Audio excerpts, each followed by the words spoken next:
Hello everyone, Radhe Radhe, जय श्री कृष्णा। कल कई संतों से बैठ करके वार्ता हुई कि बताइए मरने की बात सुनकर डर लगता है। बोले बहुत डर लगता है। क्यों क्यों डर लगता है? क्या अपने प्रभु के पास जाने में आपको भय लग रहा है? तो आप कहेंगे नहीं, तो इसका कारण संसार आपको बहुत प्रिय लग रहा है, शरीर बहुत प्रिय लग रहा है, भोग बहुत प्रिय लग रहे हैं, इसलिए शरीर छोड़ने की बात सोचने मात्र से भय लगता है। सोचो, बैठ के आधा मिनट सोचो कि अगर अभी मृत्यु आ जाए तो 30 सेकंड बाद मानो हम मर जाएंगे, कैसा लगेगा? अभी घबराहट पैदा हो जाएगी। यही मिटाना साधना है। मरने की तैयारी ना करने के कारण मृत्यु से भय लगता है। नहीं, मृत्यु श्री कृष्ण का आलिंगन है। भगवान कह रहे सब कुछ हरण करने वालों में मैं महान मृत्यु हूं। तो मेरे प्रभु ही तो मृत्यु रूप में आते हैं, फिर डरना क्या? डर इसलिए लग रहा है शरीर प्रिय है, भोग प्रिय है, संसार अच्छा लगता है।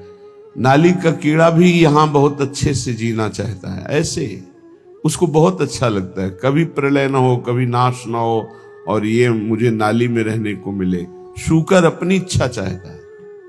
सब अपनी अपनी इच्छाओं में ही जीना चाहते हैं, इसीलिए मरने से भय लगता है। यदि इच्छा का नाश हो जाए तो मृत्यु नामक कोई वस्तु है ही नहीं, कोई भय नहीं है। थोड़ी देर सोचो, दूसरे के उपदेश की जरूरत नहीं, आप खुद सोचिए।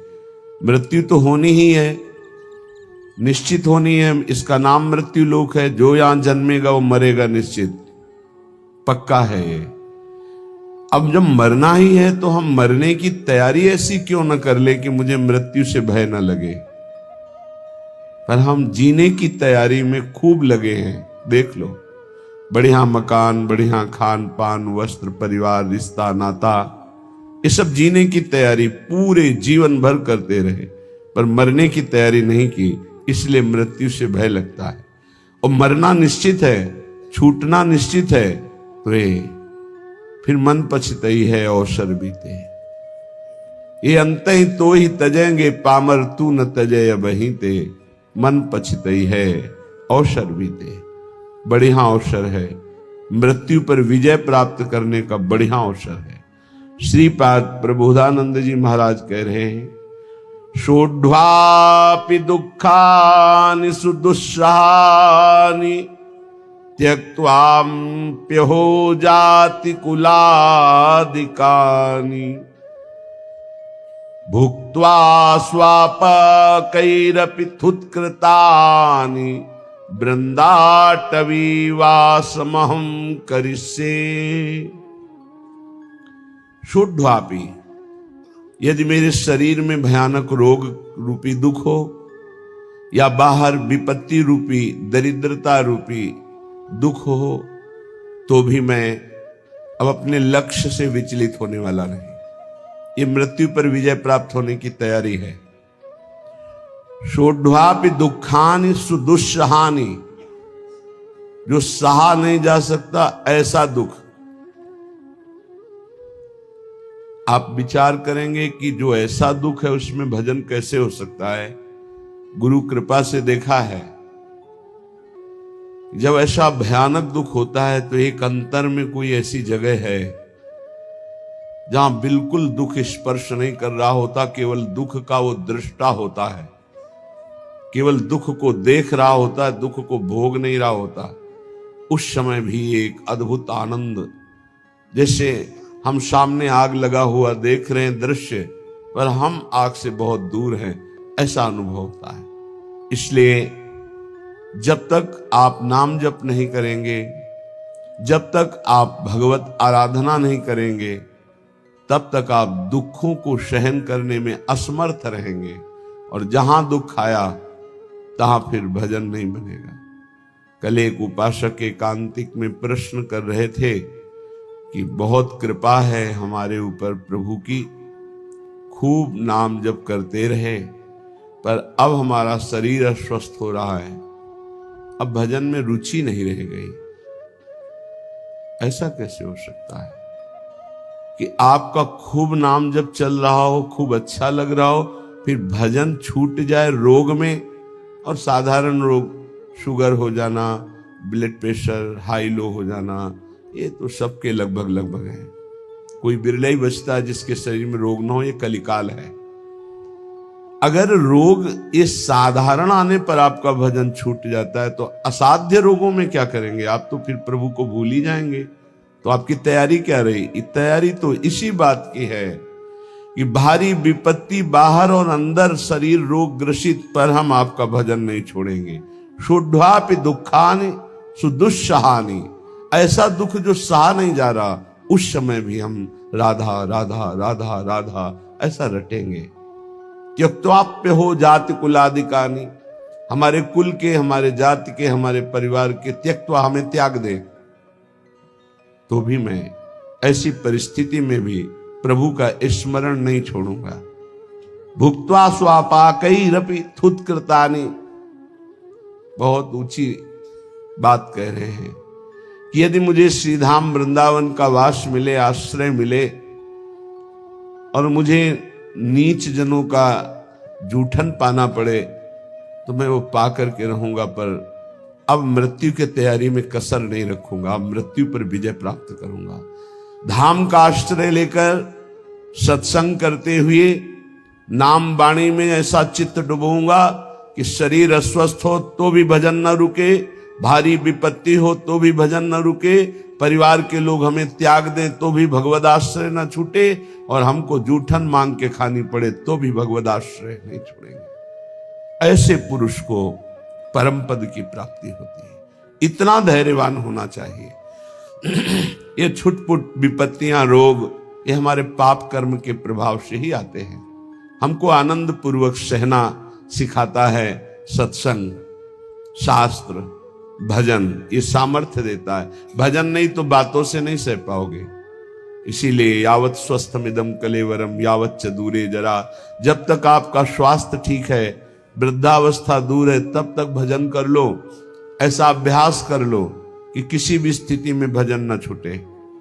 घर छोड़ने के पहले गुप्त रूप से 4-4 दिन, 5-5 दिन भोजन का त्याग करने का अभ्यास गुप्त रूप से किया, क्योंकि हमको बाहर मिले ना मिले तो हम कैसे रह पाएंगे। पहले तैयारी की जाती है। एक एक को मृत देखा, एक एक को मृत देखा, मां को, परिवार को, सबको। जब अंदर आ गया कि सब ये शरीर मृत है, और अंदर ही आ गया कि कई दिन भोजन न मिलने पर भी मैं भजन अपना नहीं छोड़ पाऊं। नित्य निरंतर भजन करते हुए मैं बाहर परिवार से, भोजन से, सबसे विलग होकर के भी जी लूंगा। पहले अभ्यास किया, फिर निकल पड़े। जब निकल पड़े तो कदम पीछे नहीं, आगे। चाहे जितनी गाली, अपमान, दुख, सर्दी, गर्मी, बरसात, हर कष्ट सहते हुए पशुवत शरीर का व्यवहार, जैसे पशु ऐसे व्यवहार, जैसे पशु के न रजाई है न कंबल है, जो मिला सो खा लिया, जहां मिला वैसे पड़ा, ऐसे शरीर। तब वो जाकर के अंदर वेदना जागृत हुई, कैसे ब्रह्मबोध हो, कैसे भगवत प्राप्ति हो। अब तो जीवन का लक्ष्य केवल भगवत प्राप्ति। तब जहां कहीं भी चित्त की वृत्ति विषय संयोग के लिए लालायित हुई, वही रो रो कर प्रभु से प्रार्थना, प्रभु बचाओ, ऐसी वृत्तियों से बचाओ जो आपसे विमुख कर रही। बस एक ही उपाय मिला है आज तक विषयों पर विजय प्राप्त करने का, रोकर भगवान से प्रार्थना करना। नहीं, विषय इतने प्रवीण हैं कि इंद्रियों को बलात् अपने में तन्मय कर लेते हैं। इंद्रियां इतनी प्रबल है कि मन को बलात् अपने में अधीन कर लेती। मन इतना प्रबल है कि बुद्धि को अधीन कर लिया। बुद्धि इतनी प्रबल है कि जीवात्मा उसी में तन्मय होकर भोगों में लग गया। ये कहने में इतना समय लगा, तन्मय होने में इतना भी समय नहीं देता। विषय 1 सेकंड में तन्मय करा देता है। जहां तन्मय हुआ वहां भ्रष्ट हुआ। इसलिए कैसी भी परिस्थिति हो, भजन का अभ्यास कर लो। जीवन में एक ही बात दृढ़ निश्चय रही गुरु प्रताप से, हमारा स्मरण न छूटे। बस उसके लिए पूरा जीवन लगा दिया गया है, स्मरण न छूटे।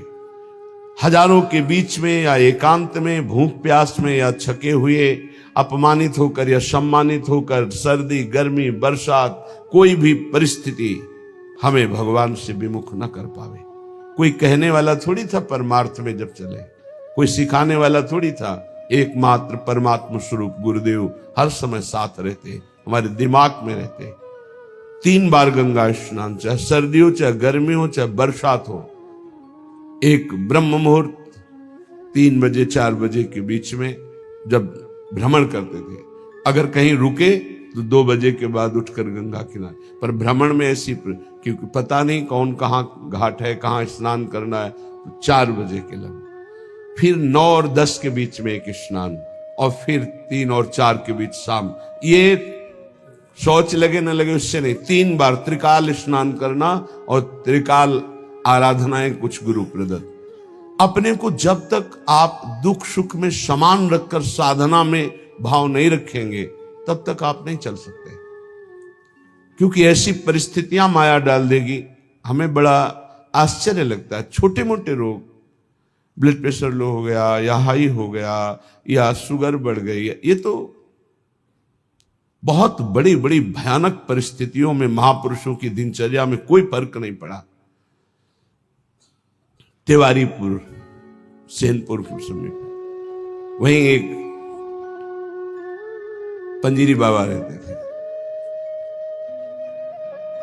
उनकी एक सिद्धि थी ऐसी कि इतना बड़ा पात्र था मिट्टी का, और हजारों दसियों हजार लोगों को पंजीरी ऐसे देते थे, एक एक मुट्ठी, कितनी भी 100 ग्राम 50 ग्राम उसमें डाल दी गई, बस लाल चला ऐसे ऊपर रख दिया, बस उससे देते चले जा रहे। दसियों हजार लोगों को पंजीरी बांट देंगे, उतनी ही बची रहेगी।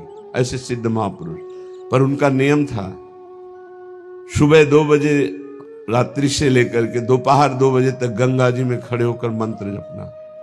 प्रारब्ध भोग उपस्थित हुआ, कछुआ ने काट लिया, पर वो अपने हिले नहीं साधन से।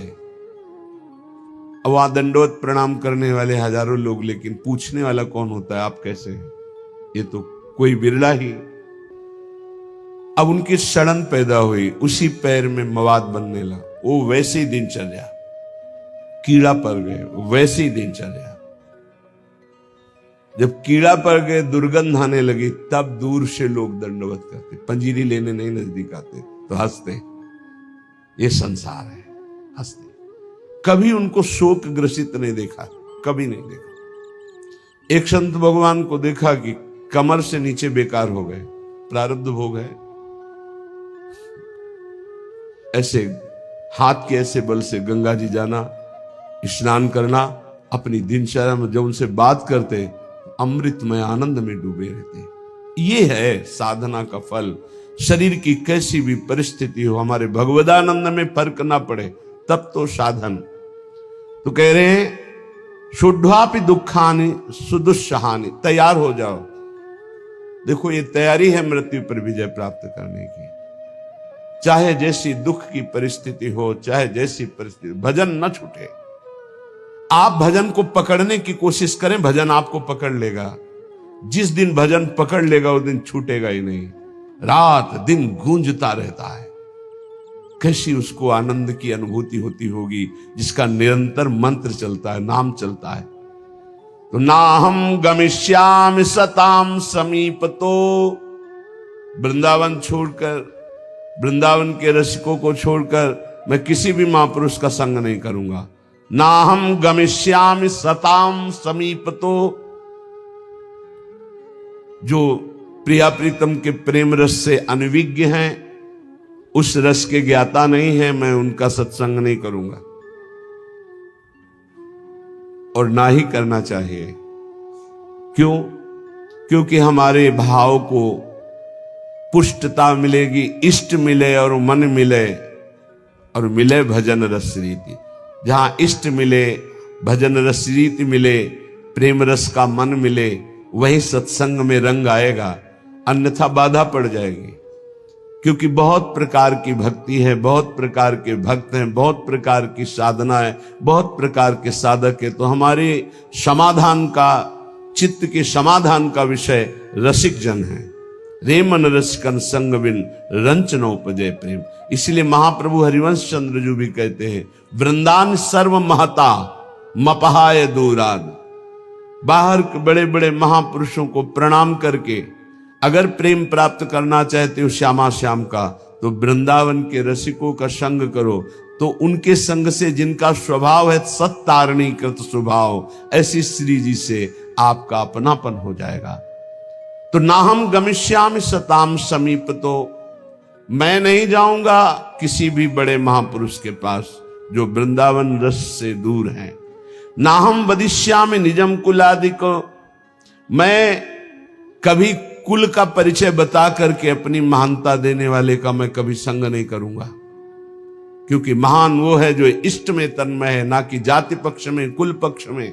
ऐसी महानता ना विद्वान पक्ष की। विद्या रूप महत्व कुल धन यौवन अभिमान, इनका आदर नहीं होता। अगर इनका आदर होता है तो असत का आदर होता है, असत का संग होता है। श्रीपाद करें, ना हम वदिष्यामि निजम कुलादिकम, ना मैं अपने कुलादि का परिचय दूंगा और ना कुल का परिचय देने वालों का संग करूंगा।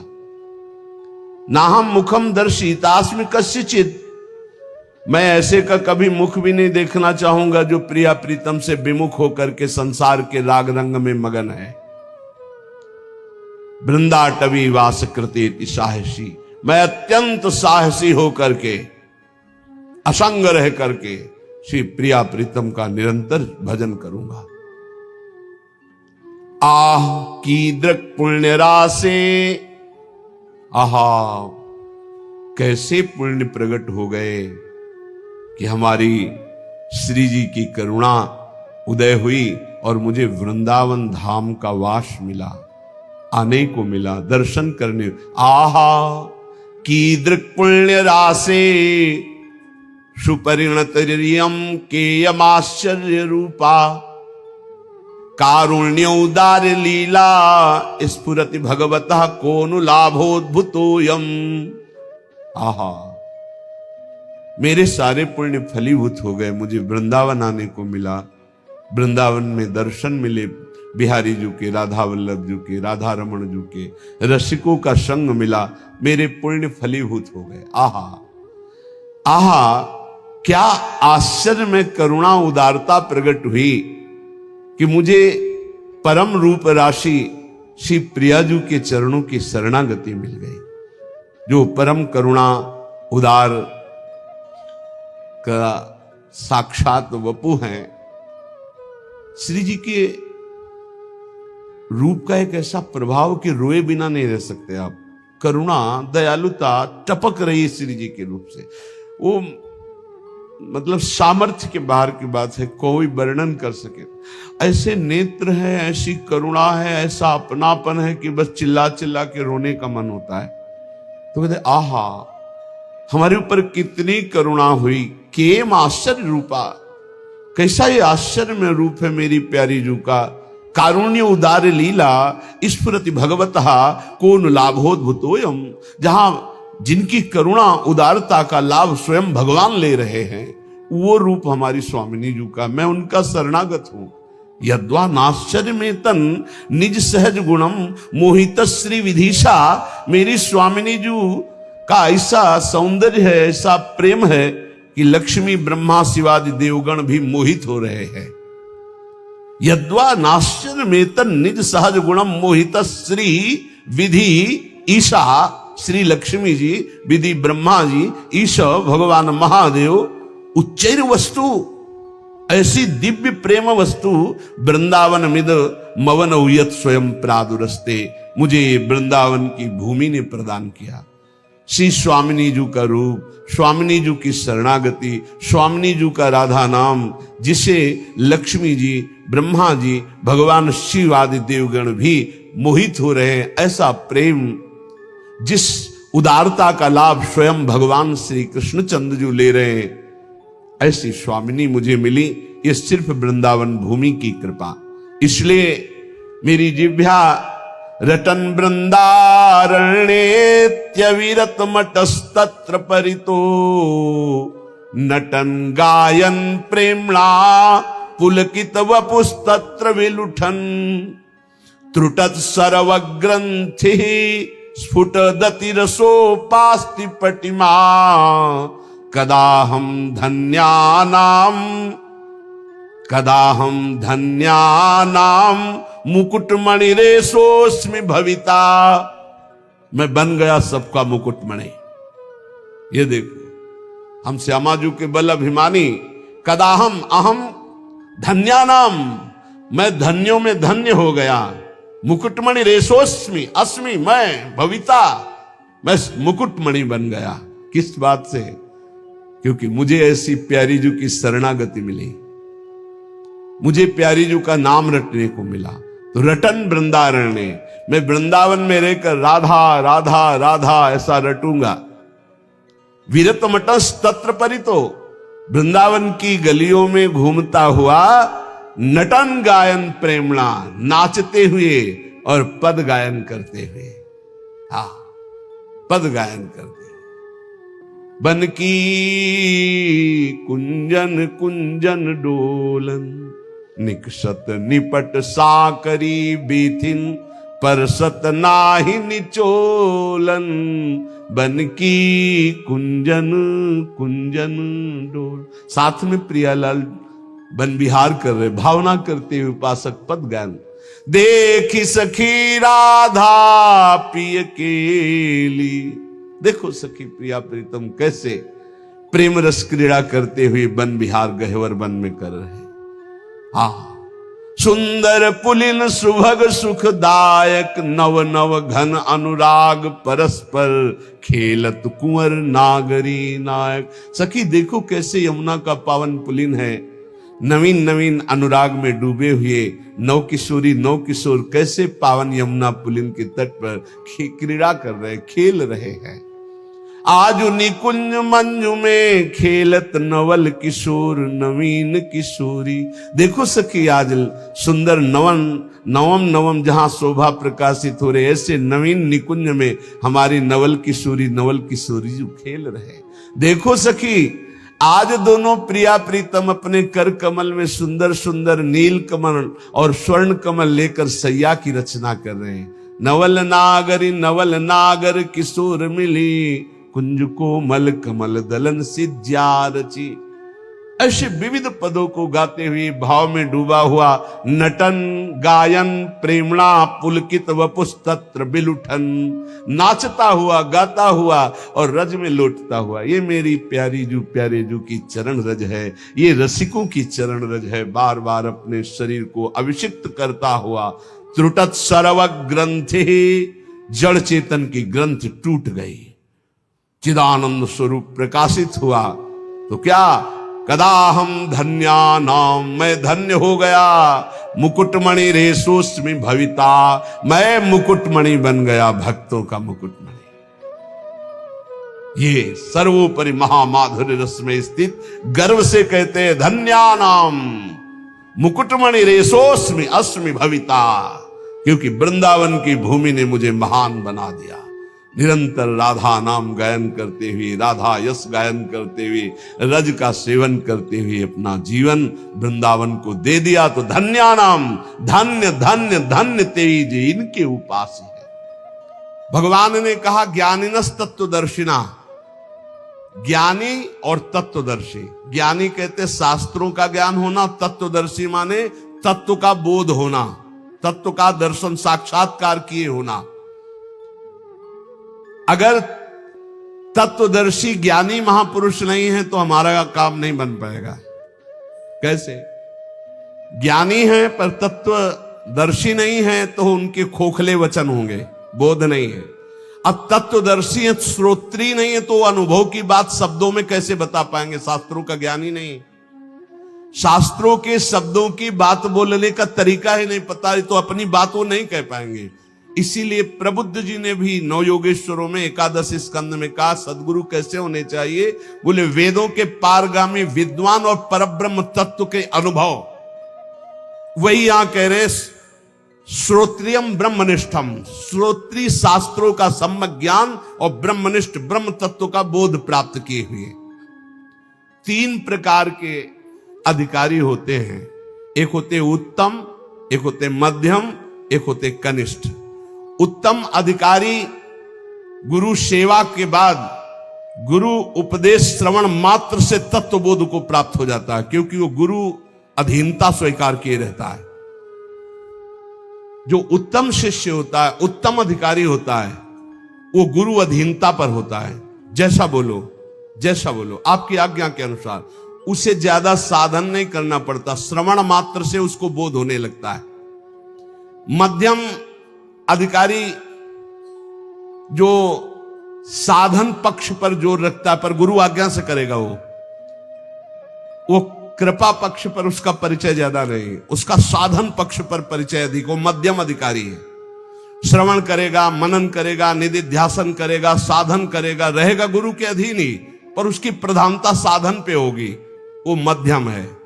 और कनिष्ठ अधिकारी बार बार समझाने पर, बार बार साधन पर लगाने पर भी वो प्रश्न करता रहता है, शंका होती रहती है, पर वो भी एक दिन बहुत काल तक संग करने के बाद वो तत्वबोध को प्राप्त हो जाएगा। पर उत्तम वो है जो गुरु की अधीनता प्राप्त किए, साधन पक्ष पर दृष्टि नहीं, कृपा पर दृष्टि, वो सुनने मात्र से ब्रह्मबोध हो जाएगा। दूसरा मध्यम सुनता है, साधन भी करता है, पर उसका साधन पक्ष पर हट होता है, साधन पक्ष पर जोरदार हट होता है, काफी समय लगता है, पर उसे ब्रह्मबोध हो जाता है। तीसरा होता है खूब समझाओ, खूब साधन पे लगाओ, पर उसकी शंका निवृत्ति नहीं होती, ये प्रश्न, वो बहुत काल तक फिर जाकर वो संशय, जब बहुकाल करी सत्संगा तबे हो सब संशय भंगा, पर उसको भी ब्रह्मबोध हो जाएगा, पर समय लगेगा। अतः तत्वदर्शी गुरु की अधीनता भगवत प्राप्ति के लिए अत्यंत आवश्यक है। शिष्य की हर शंका का समाधान गुरु पर विशेष श्रद्धा होने पर हो सकती है। गुरु शास्त्रों के ज्ञाता और तत्वबोध संपन्न है, तो उनकी बातों में बहुत ठोस पावर होगा, वो जो बोलेंगे परिवर्तन होके रहेगा। इसीलिए भगवान आदेश करते हैं ज्ञानिनस तत्वदर्शिना, ज्ञानी हो और तत्वदर्शी हो। ज्ञानी तो लाखों मिल जाएंगे, लेकिन तत्वदर्शी होना बहुत कठिन है। जो बोध संपन्न है और तत्वदर्शी, वही परम कल्याण कर सकता है।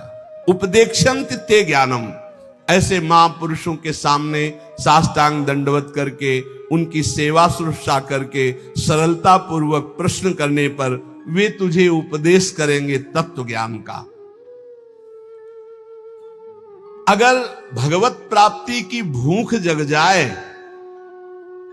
तो सरलता पूर्वक भगवत प्राप्ति हो जाए, पर भूख नहीं जग रही भगवत प्राप्ति की, भोगों की भूख है, सुन सुना के भगवान के मार्ग में चल रहे हैं। जब किसी संत महापुरुष का विशेष भाव से आश्रय ले लिया जाता है, मेरे प्राण, मेरे जीवन, मेरे सब कुछ, तब भूख जग जाती है। पक्का संत संग का फल होगा कि हर क्षण आपके हृदय से निकलने लगेगा, मुझे भोग नहीं चाहिए, मुझे संसार नहीं चाहिए, मुझे भगवत प्राप्ति करनी, मुझे संयम से रहना है, मुझे भोगों का चिंतन भी नहीं करना है। ये अपने आप आने लगेगा, उनके संग का प्रभाव अपने आप आने लगेगा। उपदेक्षन्ति, जब कोई संत उपदेश कर रहे हो तो चुप सुनो, ज्यादा बोलने की जरूरत नहीं, बीच बीच में ऐसे नहीं, उनकी पूरी बात हो जाने दो, पूरा मनन करो, फिर उसमें अगर कोई शंका है तो फिर हाथ जोड़कर निवेदन करो। ऐसे लोग कभी कभी बात करते हैं जैसे कर्जा लेने वाले से बात नहीं करते, ऐसे संतों से ऐसे बात की जाती है, ऐसा क्यों, फिर ऐसा क्यों। नम्रता, सरलता, अगर विनम्रता नहीं तो प्रश्न का उत्तर ही तुम समझ नहीं पाओगे। संतों से कैसे प्रश्न करे, भगवान कह रहे, प्रणाम करके, सेवा शुश्रूषा करके, विनम्रता पूर्वक, और जो वो बोले उसे हृदय में मनन करो। ये केवल मनोरंजन का विषय नहीं कि आए एकांतिक प्रश्न किए, सुना। कुछ लोग तो आते हैं वीडियो बनवाने, पता चलता है कि आप वीडियो बनवाने आए हो या तत्व ज्ञान प्राप्त करने आए हो या भक्ति प्राप्त करने आए हो। एकांतिक का मतलब केवल भगवत प्राप्ति, केवल भगवत प्राप्ति। अगर भगवत प्राप्ति जनित प्रश्न नहीं है तो फिर उसका कोई लाभ नहीं। संतों के पास जाओ, उपदेक्षन्ति, वो जब उपदेश कर रहे हैं तो उसका बोध प्राप्त करो, भगवत मार्ग में चलो। यज ज्ञात्वा न पुनर्मोहो मेवं यास्यसि पांडव येन भूतान्य शेषेण द्रक्ष्यस्यात्मन्यथो मयि।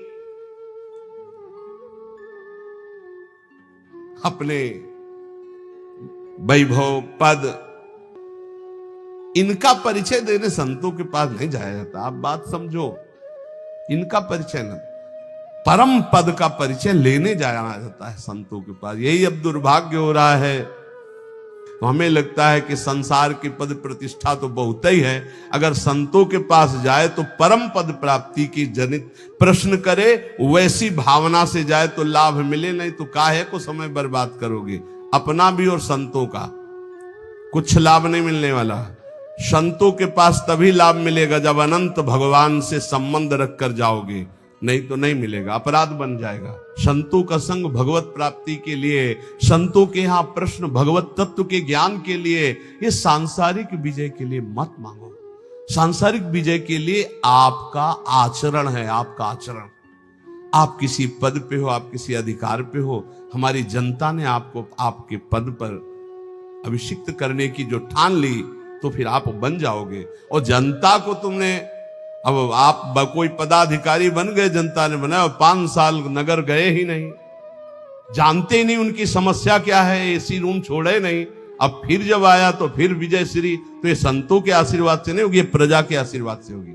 जाओ नगर नगर जाओ, हमारे भारत के जिस क्षेत्र के तुम हो उस क्षेत्र में अपना परिचय दो, फिर देखो तुम्हें किस दृष्टि से देखते हैं। ये प्रजा ही वोट देकर तुम्हें बनाती है, तुम उनकी सेवा करो, इन्हें भगवान मानकर इनकी कामनाओं की पूर्ति का जो अधिकार तुम्हें मिला है वो करो, तो तुम इनके लाडले होगे, अपने आप विजय को प्राप्त हो जाओगे। इसमें संत आशीर्वाद की क्या जरूरत है? संत आशीर्वाद की जरूरत है जितेंद्री बनो, मनोनिग्रही बनो, जय विजय में पराजय में और महान उत्सव में समान भाव रख सको और राष्ट्र सेवा का भाव रख सको, तब तो बात समझ में आवे। भगवत भाव वाले संतों के पास केवल भागवतिक प्रश्न लेके जाओ तो यद ज्ञात्वा न पुनर्मोहो मेवं यास्यसि पांडव। वीर शिवाजी चक्रवर्ती सम्राट जैसा वैभव रखने वाले थे, छत्रपति कहा जाता था, छत्रपति शिवाजी। लेकिन जब संतों के पास जाते थे तो राजमद से अलग होकर साधारण बनकर नंगे पैर जाते थे, सर भी खुला, पादुका भी नहीं, अंगरक्षक केवल एक साथ, सब दूर राज वैभव। फिर जाके सत्संग करते थे श्री तुकाराम जी के पास या बड़े बड़े महापुरुषों के पास या अपने गुरुदेव स्वामी समर्थ रामदास जी के पास। बड़े बड़े महापुरुषों का संग कैसे किया जाता है? दैन्य होकर किया जाता है।